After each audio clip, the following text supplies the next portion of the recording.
that early April morning at an air base in Colorado. 40 flying fortresses line the apron. 4,000 men march out for a final inspection. They've trained long and hard for these ships, the 400 men who fly them, and the 3,600 who work to keep them flying. Now the 351st Bombardment Group is ready. By the dawn's early light, it assembles for overseas combat. You're on your way, Joe. This is it. With his staff, Colonel William A. Hatcher, Jr. looks over his 4 squadrons. You feel the old man is proud of you. He finds no fault with you today, nor you with him. You'd fly his wing to hell and gone. Sergeant Philip J. Halls, top turret gunner from Springfield, Missouri. He feels that way. So does his pal Kenny, Sergeant Kenneth L. Halls, ball turret gunner from Perkins, Oklahoma. Related? No.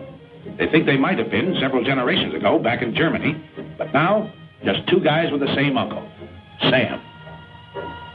Meet their pilot, Lieutenant Theodore Argyropoulos of Redding, California. Argy's brother is in the Air Corps, too. Their dad was born in Greece. Yes, the Greeks have a word for it. Fight. Their bombardier, Lieutenant Daniel F. Stevens of Chicago. He can bat 1,000 with a Norden bomb sight. Sergeant Paul J. Posty, ball turret gunner. His dad came from Italy. Paul was formerly a pastry cook. He's got 1 brother in the Navy. Another, a Marine, missing in action. Here's Sergeant Tim Tutchin, tail gunner from Mariana Lake, New Mexico. On the reservation, they named him Aki. That means boy in Navajo.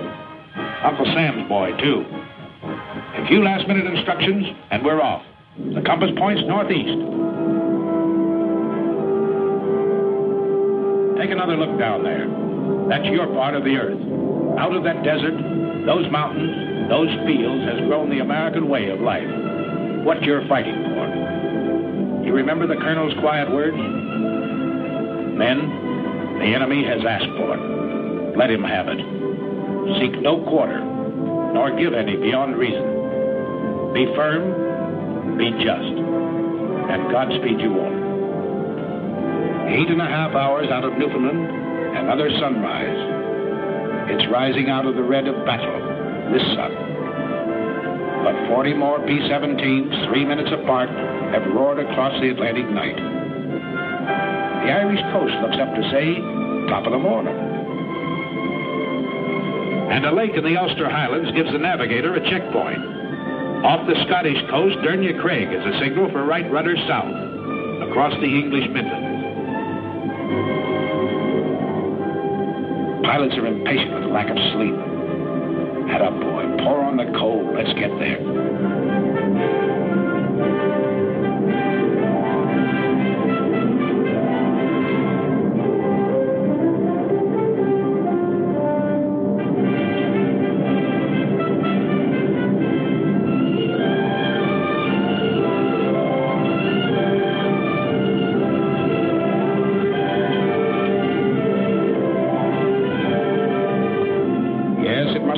Different when the wings carried swastikas instead of these big white stars.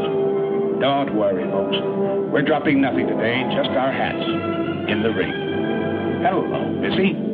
We brought something for you and brother. Chewing gum and chocolate bars. And there's a crate of oranges in the ball turret. Ah, there, Grandpa. We'll be seeing you for a glass of that. And there's the base. 400 acres of dispersal areas. RAF is on hand to welcome us. Set her down, Colonel. Set her down.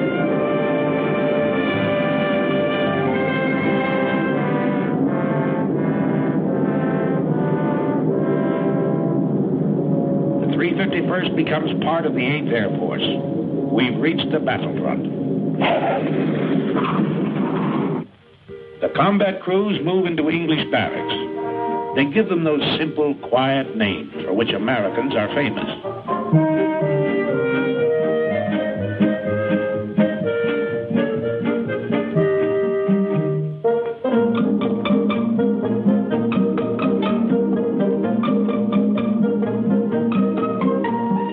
Later, the ground crews arrive. Hiya, Gus. Great boat trip, huh? Only 7 days and without any escort, too, See any submarines? Oh, 100 of them, huh? Well, I guess you want to know, Gus. They tell me you was hanging over the rail all the way. Next day, big doings. Class A uniform. Shine those buttons. His Royal Highness, the Duke of Gloucester, brother to the King of England, drops in and is greeted by the old man. What's up? The Sergeant Major says the RAF is handing over the field to us.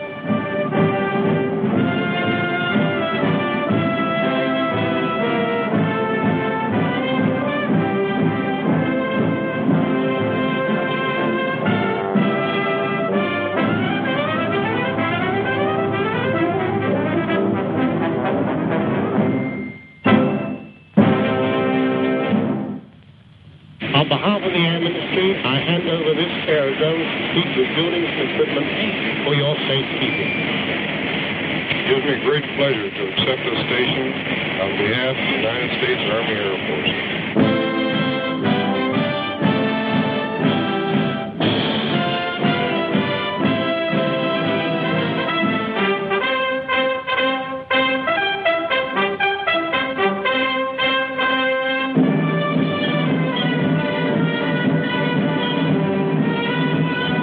Okay, RAF.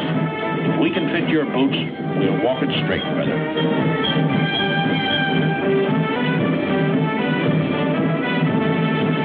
Another surprise visitor. General Arnold himself doing a world inspection flight.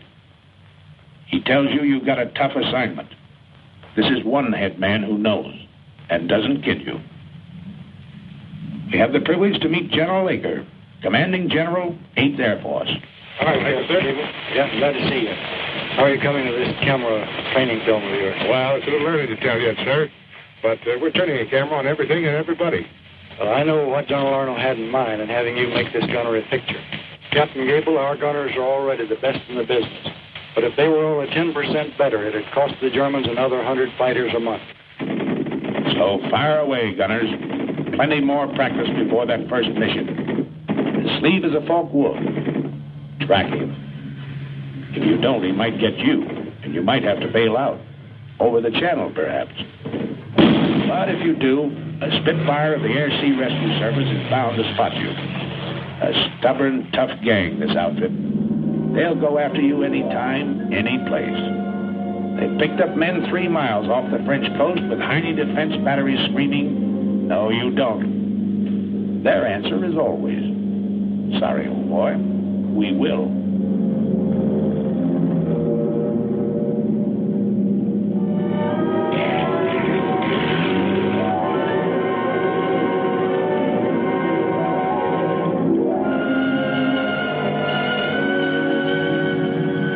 On your identification of aircraft. Over here, it's with a real McCoy, such as this captured Ju-88. Well, there it is. Everything up forward, punched under the nose. But the Canadian pilot says it's a sweet flying ship. Yes, sir. A dangerous all-purpose aircraft. Or the Heinkel 111K. A bad hombre, but he makes good airplanes, gentlemen. These will be a happy sight in days to come. Your fighter escort, that big barrel nose job, circled in white, your own American P-47, the Thunderbolt, side by side with a graceful spit. These are what you don't shoot at. You hear daily lectures on security given by Major Scott, your Scotch-born intelligence officer. Let's stop kidding ourselves. This flying field is only 20 minutes from the battlefront. The dumb spies have all been shot. The smart ones are still living. And you may run into one of them tonight at the Red Lion pub. And if you go to the pub, remember, £1 is not $1, but $4. And that equals 20 shillings. 1 shilling equals 12 pennies, which equals 20 cents. 1 English penny equals 2 American pennies. And don't throw your pennies around. Major, seems to me the paper in this pound is not very durable. What do you mean durable? I've had this one for 20 years.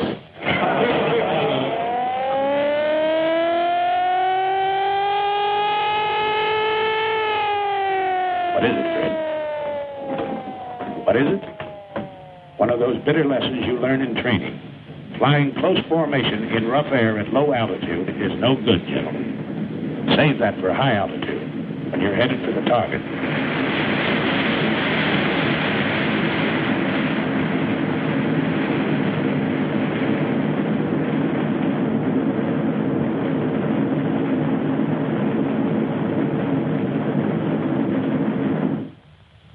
Next morning, we crawl out of the sack to find Britishers on the field again.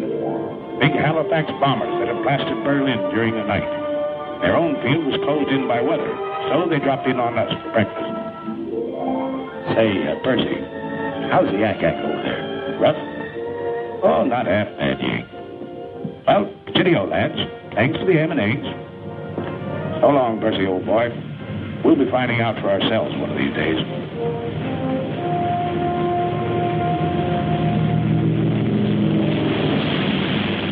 That day arrives. The order comes over the teletype.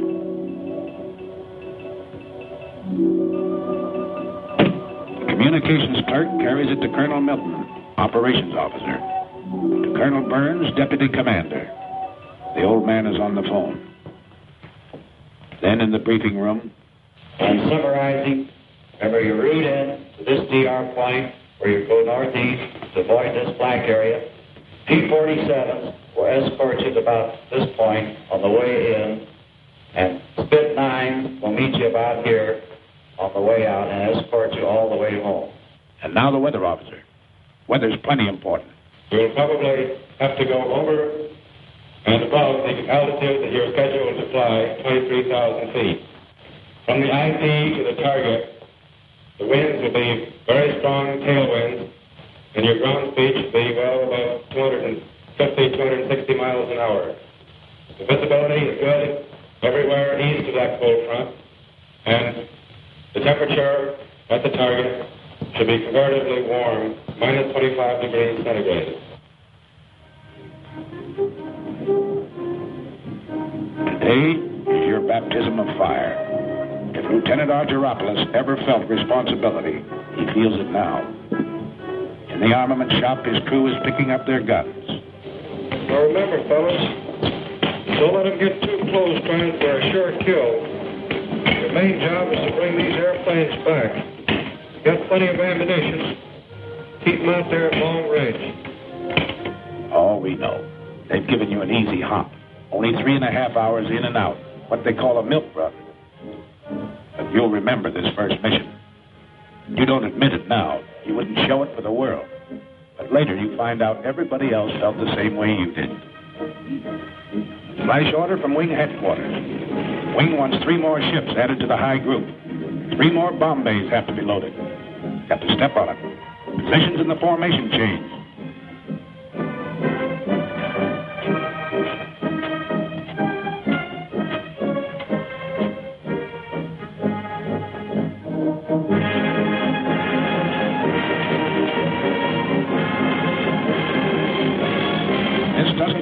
Sergeants Kenny and Phil Hulls. Gunners think only of smooth-working guns and plenty of ammunition. Ammunition's cheap. 6 cents worth of .50 caliber wanged into the cockpit of a Messerschmitt. That's what will bring you home. What did that weatherman say? 30 below over the target? Electrically heated suits. The Air Corps dresses for every occasion. Yes, everything has to be right, brother. Check everything. Every strap tight. Every buckle set. Everything understood.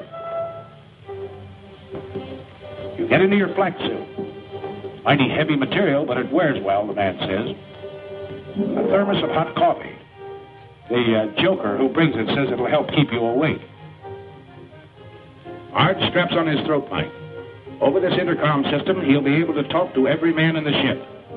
And they can talk to him. They'll be talking for keeps today.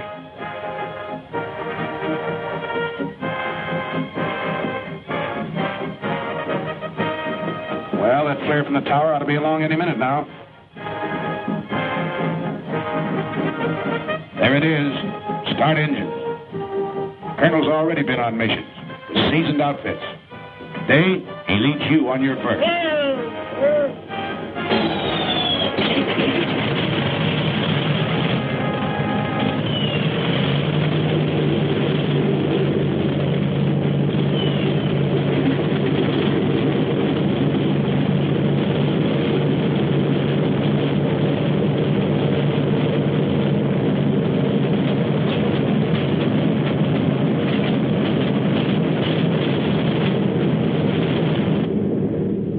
Second flare. Start taxi.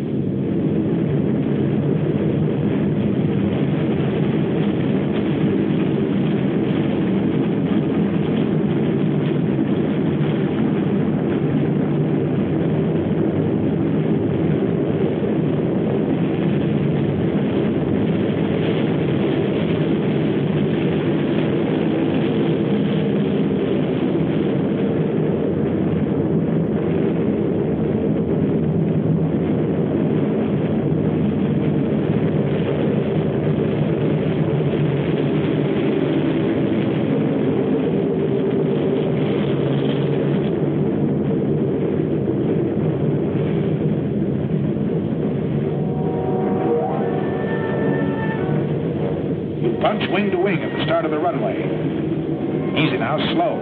You'll cut somebody's tail off. Rev her up, but ride those brakes hard, Red. Roger. You keep your eye on the tower.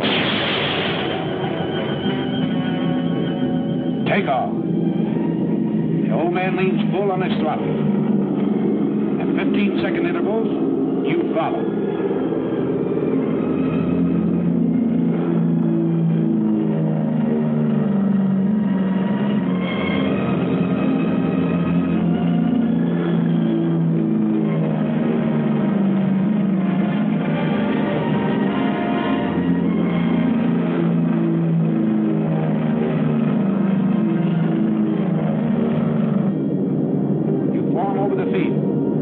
You're on your way.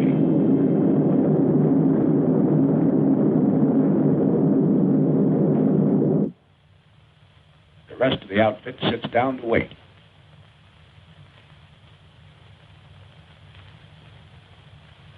Go ahead, Mike. Your deal. Come on, I cut. Oh, okay. What time are they due back, do you know? Scotty said around 5:20. Gosh. I sure hope they all... Hey, how many are you dealing? I'm in. Sorry. We know, Mike. Everybody's sweating them out. You mean what's coming over those trees, Major? No, that's not them. Just a flock of crows. I was a truck driver on Canal Street, but I never felt like this before. I ride the ambulances. I gotta be casual. You know, carefree and easy, like the doc. Listen, wise guys, talk to us. The ground crew for each ship. We'll tell you how to feel. Okay, here they are. 1, 2, 3, 4, 5, 6, 7, 8, 9, 10, 13, 14. That's the stuff. 17, 18, 19, 20. Here's the old man and Jenny.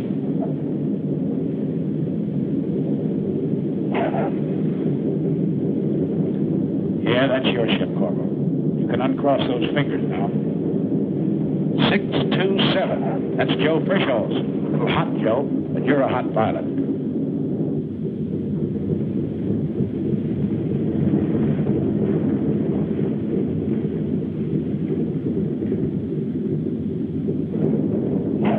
Here's Cagle in 742. Chalk him up. Here's old Zip in 879. He's got number 4 prop feather, too. Here's 953 with number 2 out. And look, Jim couldn't get his bomb bay doors closed either.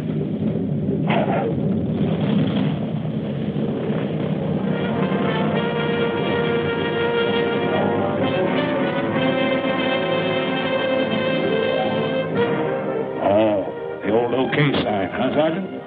Must have laid him right on the nose. Yeah, Oldie says he saw him land right on the MPI. Nice bombing, Steve. That's from me, Pete Provenzale, your navigator. Okay, Phil, chalk up number 1. Nice driving, Captain Arch. You sure know your evasive action. Uh-oh, Harry caught something. A 20 millimeter right across his radio. Arch looks at a hole in the horizontal stabilizer. Nothing at all. Hi, Pete. Come on, let's stow these guns and get to interrogation. Yeah, you're feeling pretty cocky. Nobody blamed you. It's great to get that first one over with. But this one was pretty easy, remember? You got a lot more to go. Longer ones, tougher ones. Take it easy, boys. Take it easy. Back from the raid comes Major Louis Nowak, Group Surgeon. Doc flew this first mission to study the physical reactions of men in combat. He didn't have to go, but that's the kind of a doc he is. And today, on the walls of the officers' mess, begins the chronological record of the group's success. Courtrai, a German fighter base in Belgium. Annie doesn't live there anymore. In the meantime, we find Kenny and Phil cleaning their guns in front of the armament shop. Hello, Captain. Hello, fellas. Well, how was it? You know, Cap, I don't think those Germans like us. Are you ready to go again? Sure. Gotta get this thing over. Did you learn anything you didn't know before? Plenty. At home, they told us the Jerry's made most of their attacks on the tail. Today, most of them are on the nose. Yeah. Most of the time I had my turret pointed at 12 o'clock. I must have fired 1,000 rounds. Let's go all these guns, Ken. All set? Yes, check those guns. You had plenty more use for them the next 2 weeks. Emden, Kiel, Wilhelmshaven, St. Nazaire, Bremen. And every swastika stands for a Hun pilot that asked for it and got it.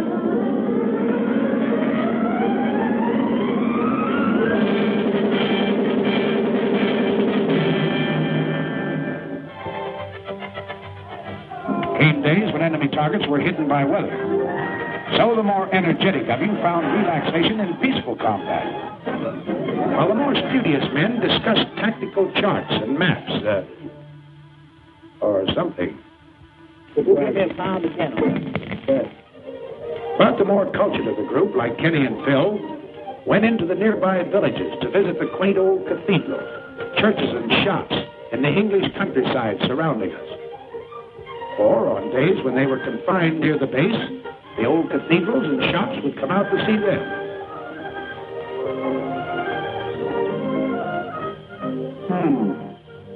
This little shop wants to go home. Meanwhile, back at the kitchen, we find a very unhappy and angry man. Hello, Sergeant Posey. Hello, Captain Gable. What's this? I thought you were a volunteer gunner. I thought so too, sir, but I've been grounded. Oh, your pants picked up on you, huh? Yes, sir. They found I was chef at the Brown Derby in Hollywood, and now they have me in the mess making a cake tonight for the officers' party. Nothing you can do about getting back into combat? I don't think so, Captain. Well, Sergeant, remember this. There are 2 kinds of cake. One of them's good, and the other one, I'll see. But gals or parties, you're still fighting a war. And you're getting mighty good at it. Nobody knows it better than the sucker who started it. Little Adolf. Well, Sergeant Posty, back in the combat, huh? Yes, sir. How'd you manage it? Well, good. You know what you said. There are 2 kinds of cake. So Posty's back in the air with you. You're blowing factories and power plants 1,000 feet in the air. Okay, how about you, Winchester? Well, I'm a little excited. What happened? I have a little present here for you. What's that, black? Came in the side of the radio room and hit the buckle on my parachute down on the floor. Who had this plane? Phil. What time was that? It was about $1,600. $1,600. Where'd it happen? You know, that's what It's right here, just east of us. East of Austin. That's right. Who confirmed that? I saw it. I confirmed it. After he fired it, came down and passed underneath our left wing and exploded right underneath it. Nobody bailed out. And when you hand out punishment like this, you've got to take some, too. The day you got back from over Villacoublay, just outside of Paris, was plenty rugged. Signal flares. That means wounded aboard. What's tough about it was you had to bring your bombs back. You couldn't drop them. When you reached a target, you found it closed over by weather. That's an order when you're flying over France. No indiscriminate bombing. Just German installations.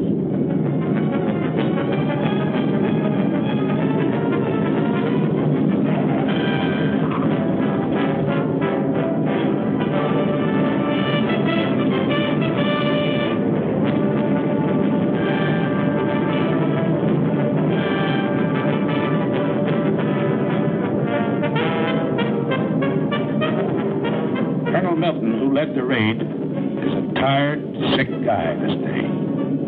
And nobody blames him. He had to fight his way 3 hours in, 3 hours out, under constant attack by over 200 Messerschmitts and Focke-Wulfs.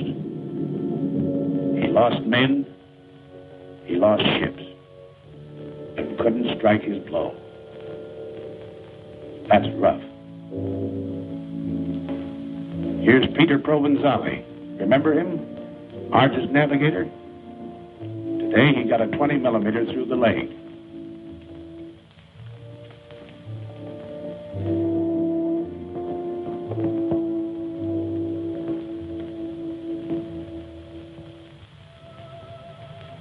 Control cable shot in two, but some wounded gunner wouldn't quit.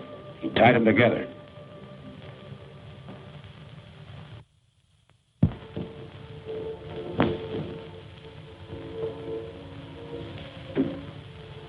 There. Both waist gunners, huh? The docs are working on them now. One's pretty bad.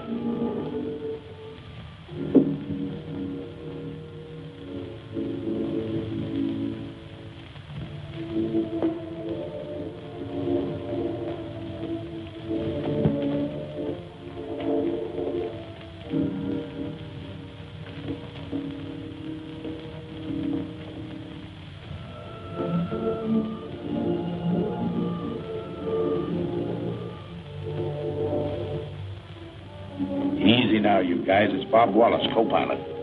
He slammed one through the cockpit, tore into Wally below his knee.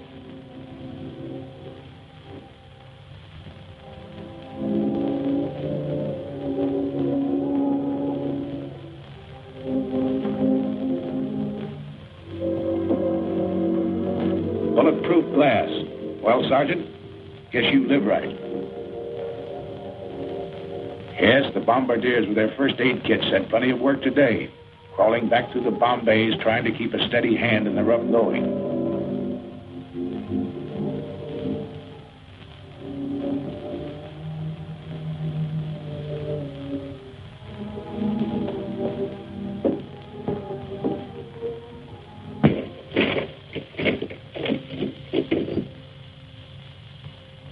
Many of your pals left you that day.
happen to catch one in the wrong place, they've got a pretty nice repair shop.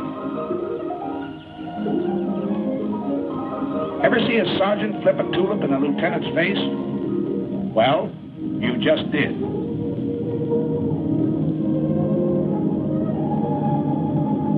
Yeah, while the gang at the base carries on, you can take it easy for a while.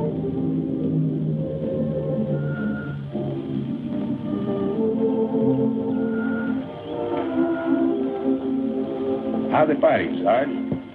Nice fat fight, This one's been stretched a little. We drop in on Lieutenant Bob Wallace to see how he's doing. How you feeling? Great. I'll be out of here in a couple of weeks. Oh, Miss O'Neill, it's Captain Gable. How do you do, Captain Gable? How do you do, Miss O'Neill? Wally, I never got a chance to ask you. Tell me just what happened when you got hit. Well, we'd left the target. We were on our way home. We got to the post, and we had our guns stowed away.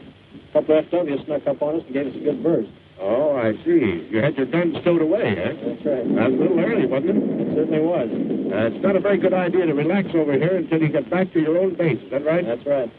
Well, go ahead. Then what happened? Well, after I got hit, I climbed down out of the pilot's compartment and got the top turret gunner to help me down in the Bombay.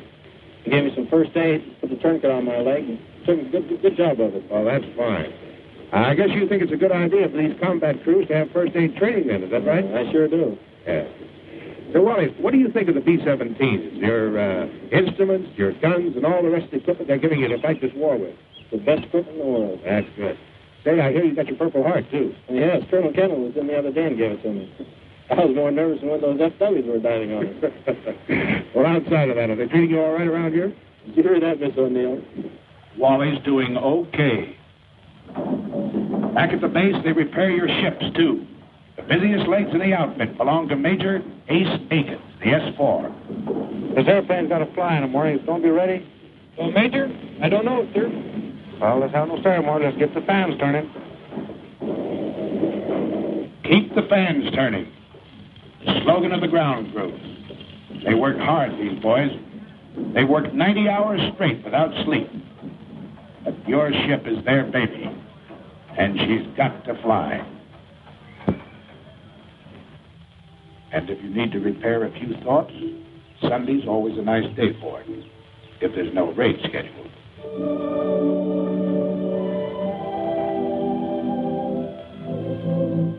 What do you know, kid? This church was built 900 years ago.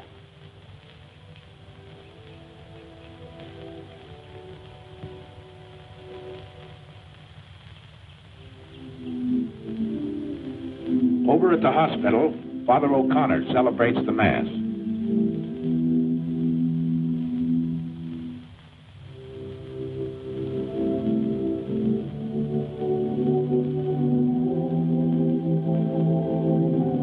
The boys receive Holy Communion. Here's Pete Provenzale. He's leaving the hospital tomorrow.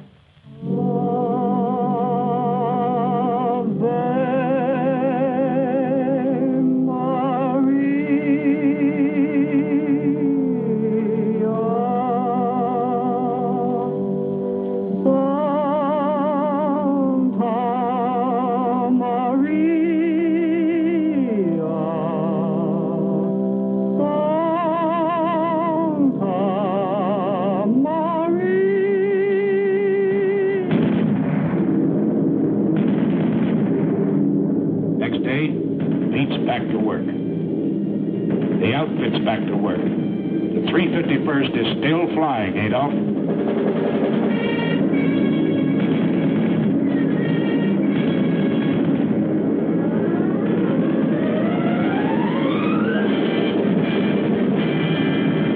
Attention to orders.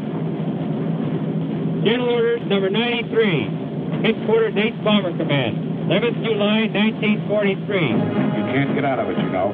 They pin medals on you for this sort of work. It's not so much a thrill for you. It's a big kick it will hand the folks back home. The Silver Star, the Distinguished Flying Cross, the Soldier's Medal. Dad and Ma and that certain girl. They'll cut out the clippings and drive the neighbors nuts. Bombardier Stevens, the DFC, because he's been batting 1,000 over Germany. And one to Pilot Peters. He had to ditch the channel, but his coolness and courage saved his crew. Bill Hawes gets 2 clusters on his Air Medal for straight shooting. DFC to Tim Tutchin. A Focke-Wulf and a mountain lion? No difference, he says. The control wires were shot in 2. So the DFC to Sergeant Del Conte, who tied them together, his hands punctured with flak. A Silver Star finds itself next to Provenzali's Purple Heart. He refused first aid till the Jerry fighters quit and stuck to his gun. The day the group led the wing over Schweinfurt, Colonel Hatcher was air commander. To him, the Silver Star. And the DFC to Kenny Hulls. Colonel Gross is smiling because Kenneth was having a Coke in the PX when his name was called. Are you forgetting your 5 confirmed Jerry, Sergeant? We're not. And they don't forget you when you're a little battle-weary and need a rest. At a very gay seaside community, a world-famous resort hotel has been converted for your pleasure by the Red Cross. A great place here. Sleep, eat, or what have you. Hey!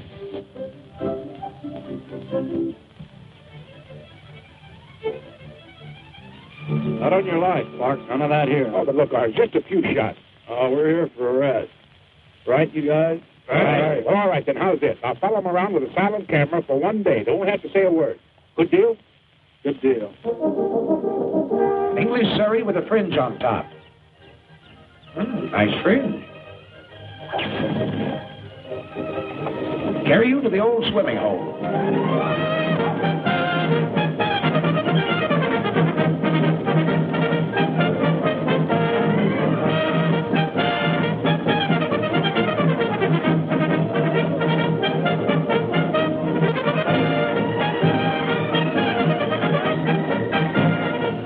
Let down your flaps. Slide in.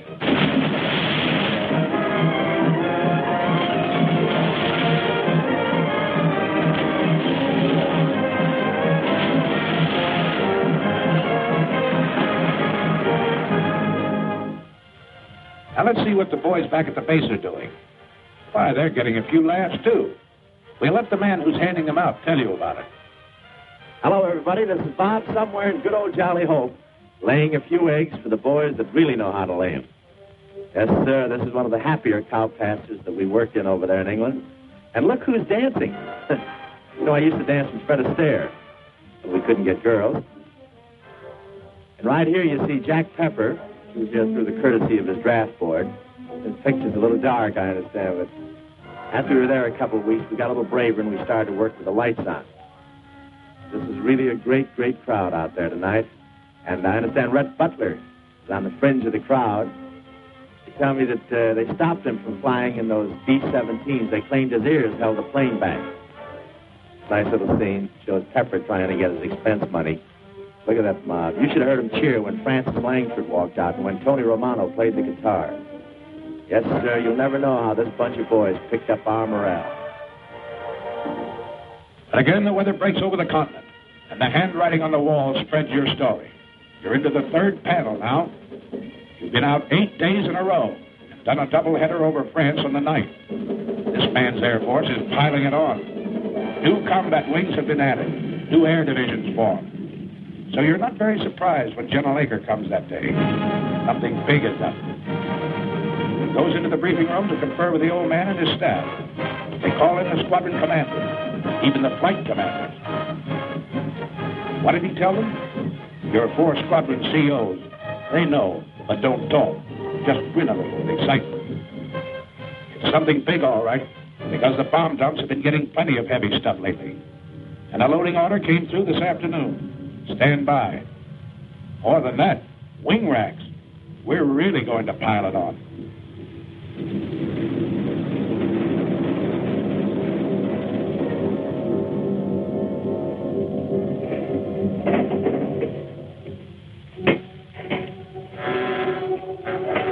And that night, as always, when you know a real dilly is coming up, you're a little restless. Out in the dispersals, you hear them winding up those engines.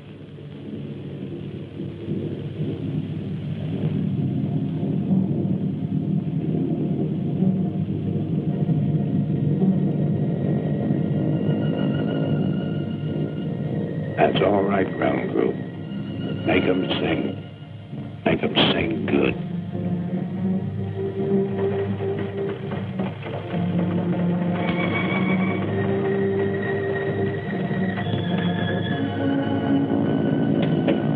All right, you guys.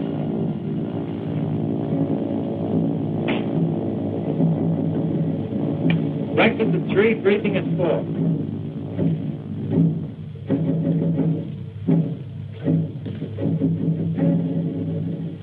Okay, man. For security's sake, anyone know what the target is for today? Think is there? Russell? Paris. Oh, see. All right, sir.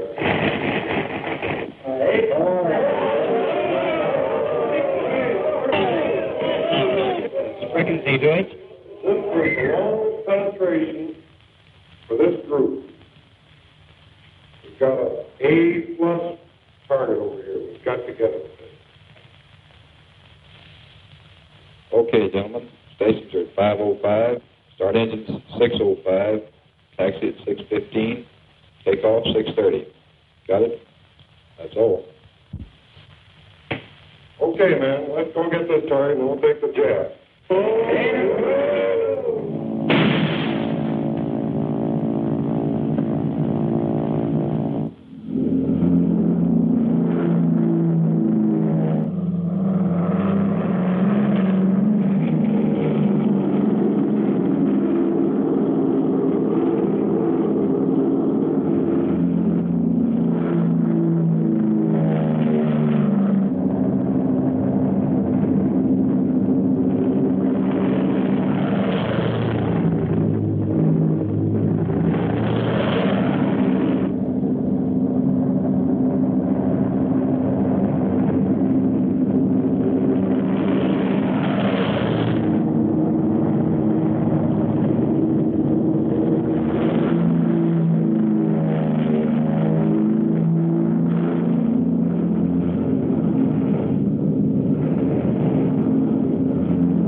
Check in your station.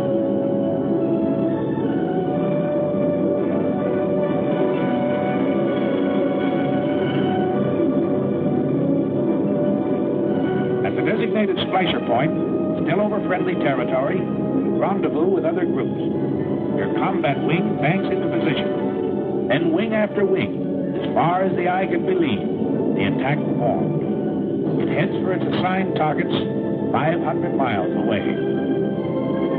Up until this moment, your fighter escort is still on the ground, guarding its limited fuel capacity. Now flight control gives a signal to the Thunderbolts. They climb upstairs to overtake you.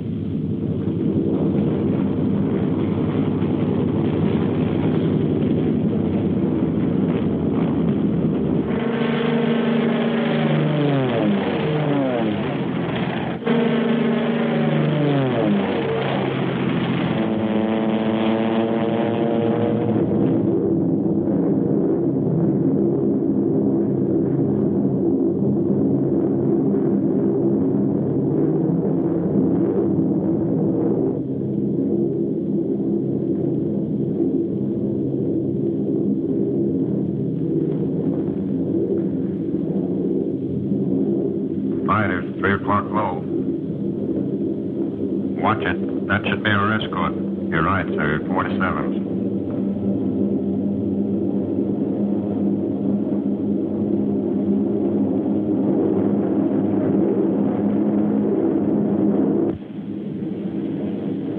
Pilot to crew. Pilot to crew. Over enemy coast. On the ball, you guys.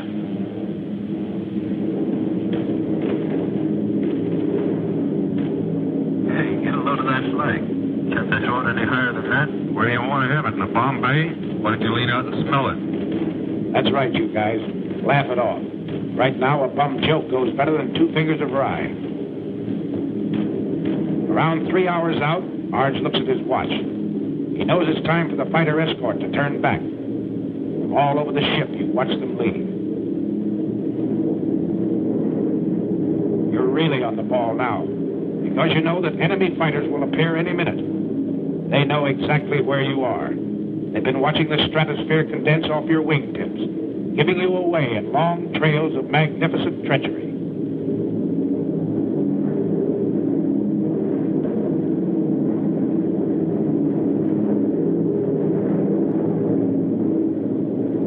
Okay, here they are. 9 o'clock high, enemy fighters. Same thing at 3 o'clock. Yes, at least those vapor trails work both ways. Arch watches the enemy formations as they parallel your course. Seems obvious. They're staying out of range, going out ahead to turn in for a frontal attack high. All turrets swing about to help guard the rear. Top turrets hunt the sky above in all directions. There's some more out there. Keep your eyes peeled. Now it comes. The enemy pours in at you from every point on the dial.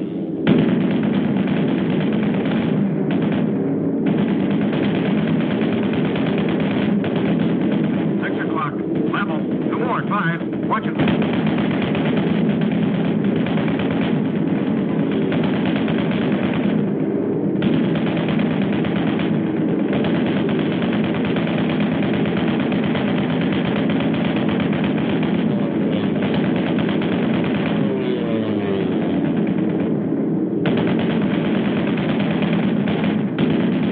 Get that one at 3.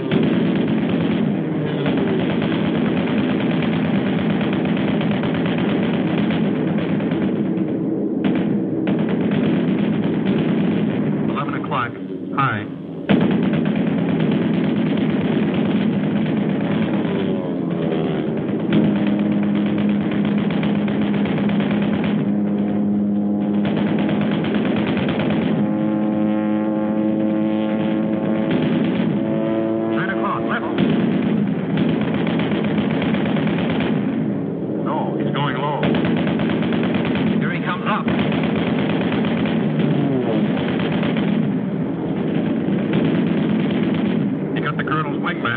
Smoking on number 4. He's going out and down. Check the chute, you guys.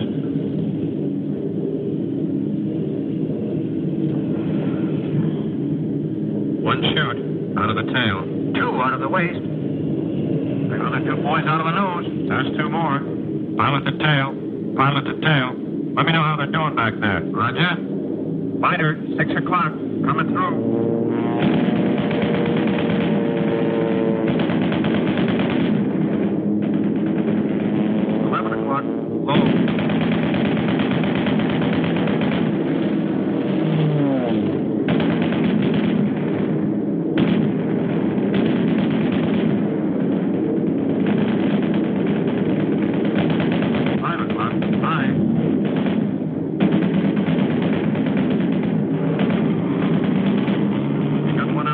Yep, no chance there.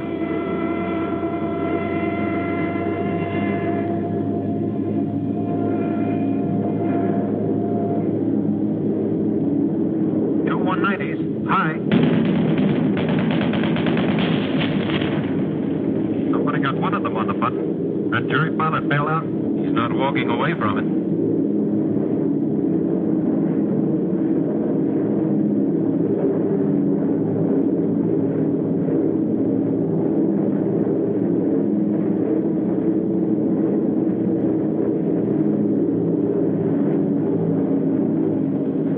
Barreling at you. A little short on heart, plenty long on guts, this enemy.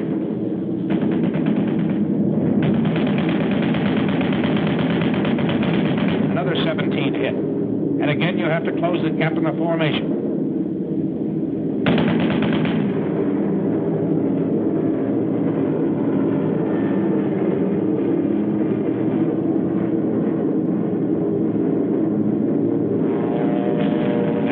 And again they come. 12 o'clock high, 4 o'clock level, out of the sun, and up from the ground.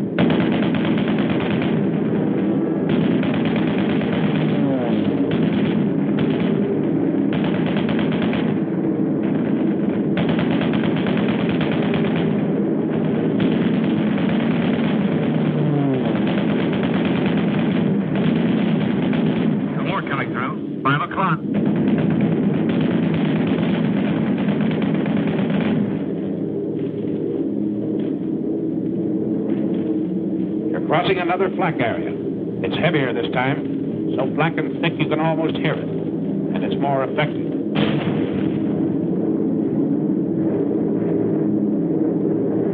Shorty's been hit in front of number 4. Cover him all you can, everybody.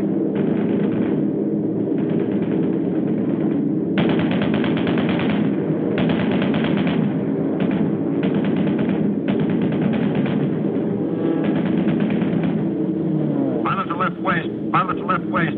There's another one working Shorty over. Can you help him? No can do, sir. Out of range.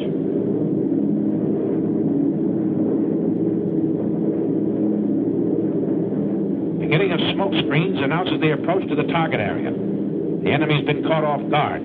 He's trying to cover up. Too late. In desperation, through his own flak, the final Hun fighter makes a pass at the low squadron. Off, but still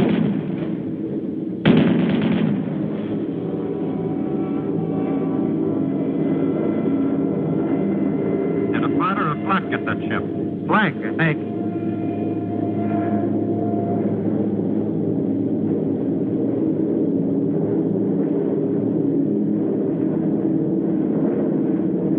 There it is, the flare out of the lead ship. Signal for the bomb run. This is your attack. All right, Steve. We're on the IP. She's yours. I got her.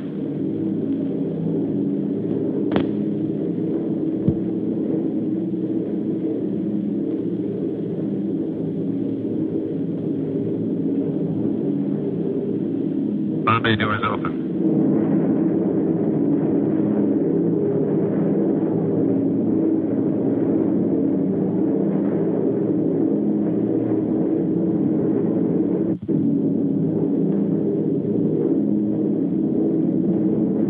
Make a good run now, Steve.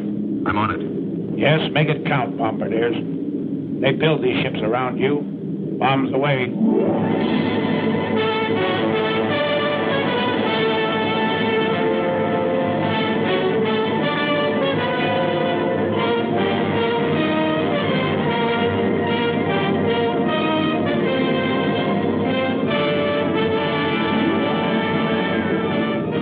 Group picks out his MPI in the dock area.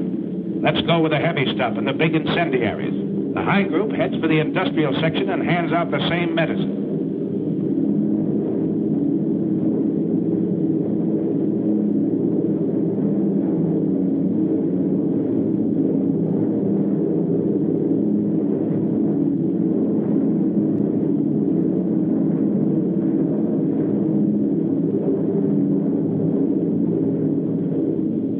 Group turns for the adjacent airdrome. It blasts the field, the hangars, and repair shops with hundreds of deadly anti-personnel bombs.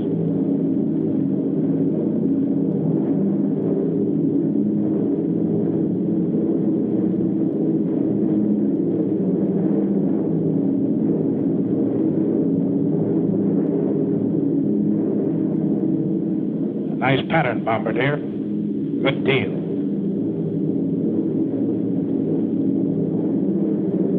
Can't hear what's going on down there, 5 miles below you. But marshalling yards and chemical tanks, ships and warehouses, spare engines and ball bearing factories are disintegrating in molten chaos.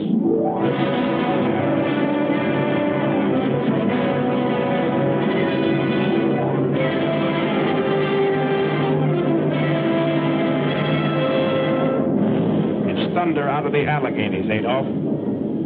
You said Americans were soft and decadent? Well, here's a red, white, and blue headache that will help you change your mind.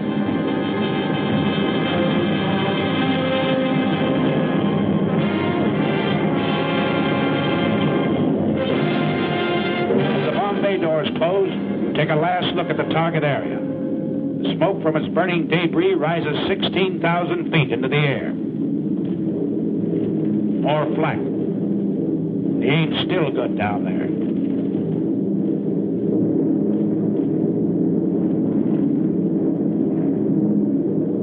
How about this trip home? Is it going to be rough? Pilot to crew. Pilot to crew. Well, you guys, we're over an hour out. They haven't come back at us yet. Looks like we're lucky this trip. Enemy fighters, 11 o'clock high.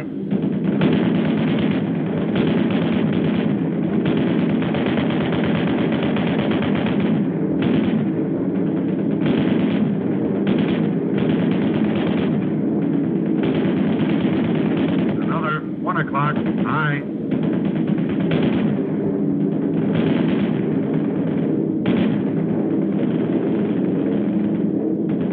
Coming level to 3.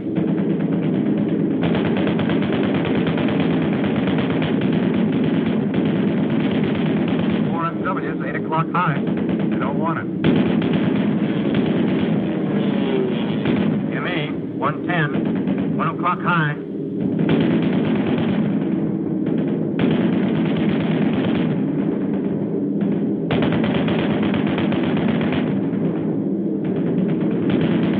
ME at 2 o'clock.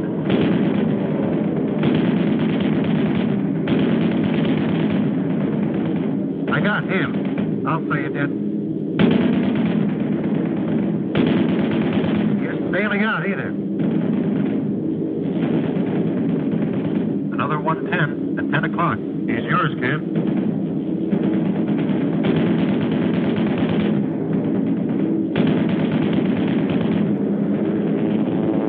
There he goes. Here's the pigeon. Gestapo commanders throw their pilots into formation with suicide orders. And that's what they get. Formation is tighter than ever. You're not sparing ammunition. You're knocking them down like mallets. One more.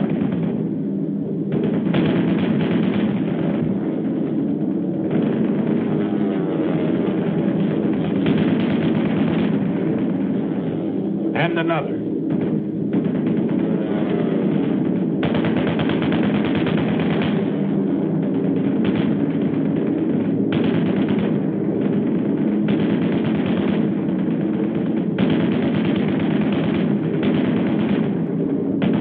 He's through.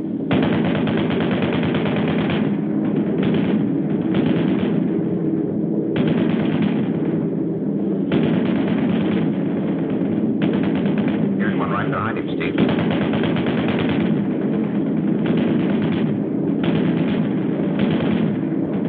Another. 2 in a row for the boys up forward.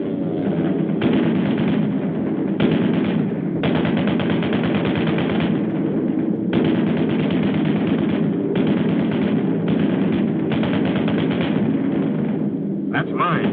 You see him, Kent? Sure do. I'll confirm him all right.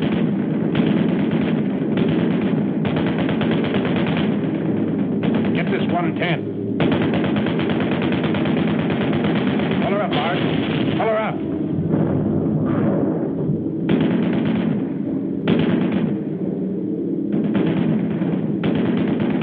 FW, 3 o'clock. Hey, kill him, Joe. Hold your fire on 1-9. That's a spin on its tail. Yeah, our fighter cover's got here. Ah, poor spit. Gee! I tail it, Jerry. It's over today, pal. Look at that spit. Ride him down. Oh, you sweetheart. Good night, sweetheart. Till maybe tomorrow. Good night, sweetheart. Sleep well, banish sorrow.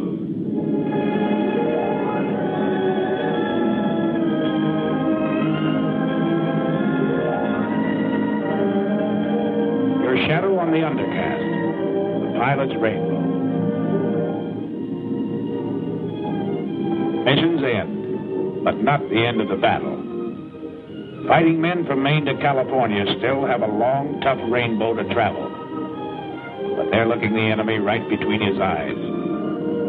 They're fighting him the American way, their American way of life. Enemy of America, look at these men. They're not going to lose, brother.